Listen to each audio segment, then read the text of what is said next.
So last question ko, Marbs, para hindi masyadong humaba tong video natin is, anong nakita mo sa Izanagi and trading community na bakit mo siya marirecommend sa mga tao?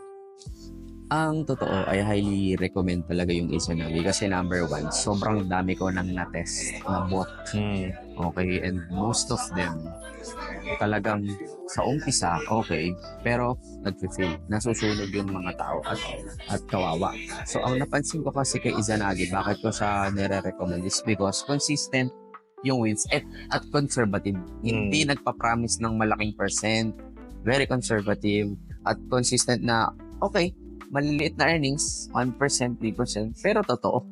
Walang magagalit sa'yo kung isi-share mo. Walang mas tunog na account kasi savings nila yan, pinaghirapan Totoo. nila yan.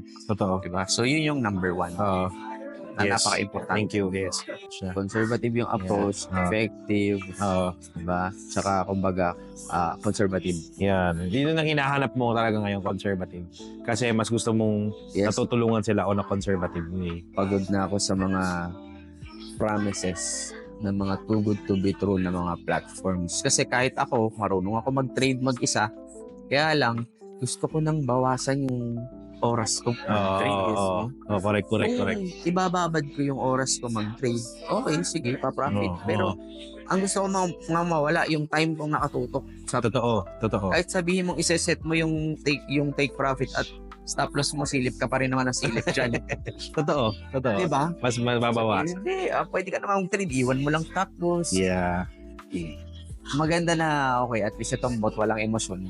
Yes. Diba? Mag-trade ako na, yun, literal, yun ang pwede kong iwan. Yun. Iwan mo na lang. Correct. Diba?